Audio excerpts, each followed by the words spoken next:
Good afternoon. Our presentation is all about exercising curriculum leadership in selecting textbooks and other instructional materials. With me is my partner Marlon Andoy, and we will be presenting this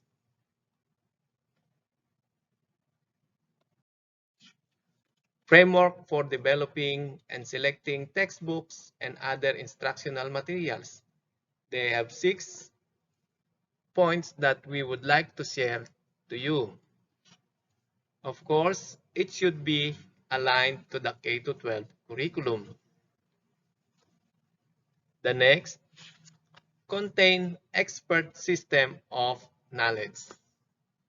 The third one, have provision for differentiated instruction. The fourth one is provision for reflective thinking and provision for parental and community involvement.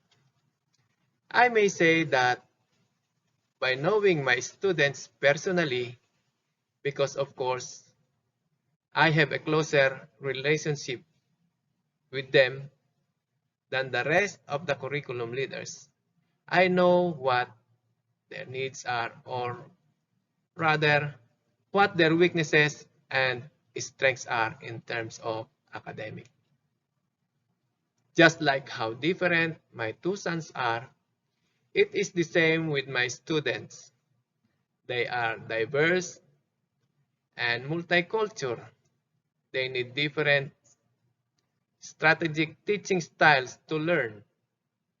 That's why being innovative and creative or resourceful is important in a teacher, because not all resources are available all the time. But the most important thing to consider in choosing or taking part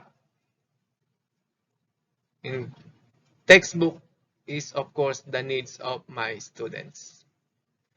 They must be addressed and met strategically to have a successful teaching and learning process in a class. That's why in an interview with Ma'am Miriam Torres, she said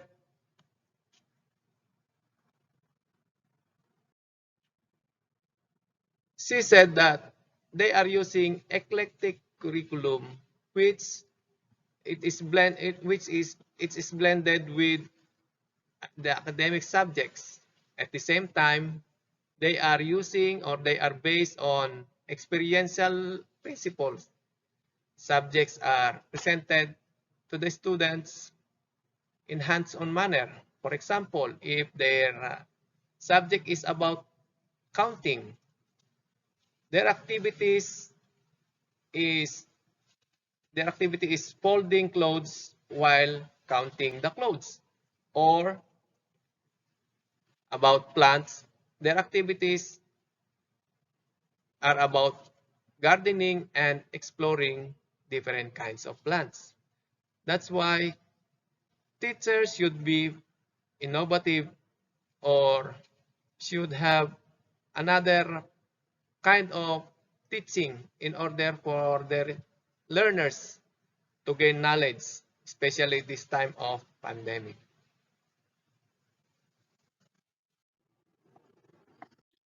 For the continuation of our presentation, I'm going to discuss to you about the developing teachers as curriculum leaders. So there are five um, steps that we're going to discuss to you this afternoon. The first one is about the teacher empowerment, which means empowering them with the right knowledge, skills, and competence that would enable them to meet the demanding and challenging needs of ever-changing society.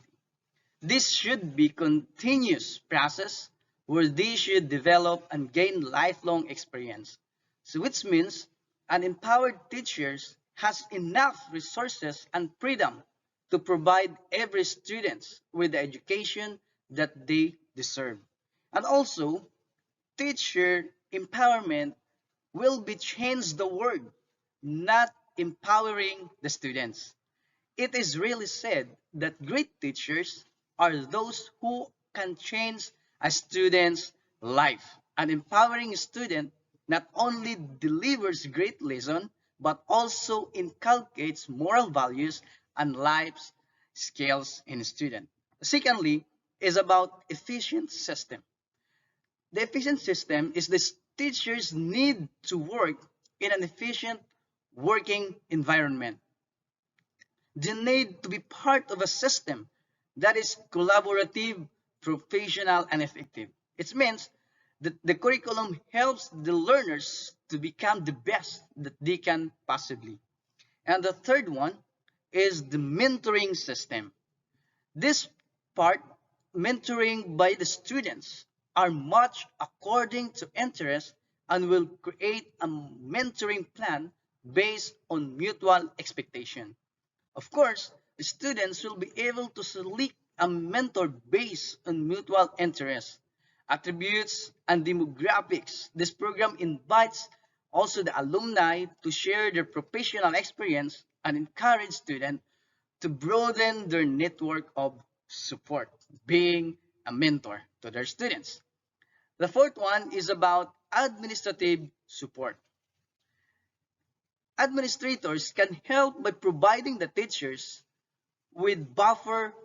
It means buffers means protecting teachers from internal influence that might interfere with job performance. Of course, between them and negative aspects of the words outside the program. So it will eliminate the unnecessary paperwork and by ensuring to provide necessary resources for their teaching. And lastly is about learning community. So this one, learning community is a group, of course, is a group of students who take two or more courses together. Students explore how what they learn in one course can help them more fully understand what they are learning in other courses. Of course, there's a question. Can school also be a learning community? What is your answer? Of course, the answer is yes. When people become together and work toward a common goal, a community is formed and is called that goal is learning. So it seems almost to level schools are learning communities. Of course, the school is bring groups of diverse people together with a common goal of students learning. Schools reflect the inherent characteristics of community.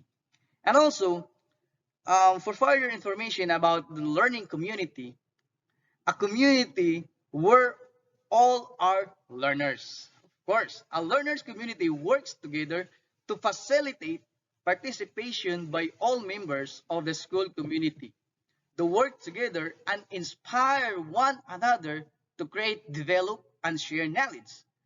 Each one assuming the, the complementing roles of leaders, teachers, and learner to various point of time.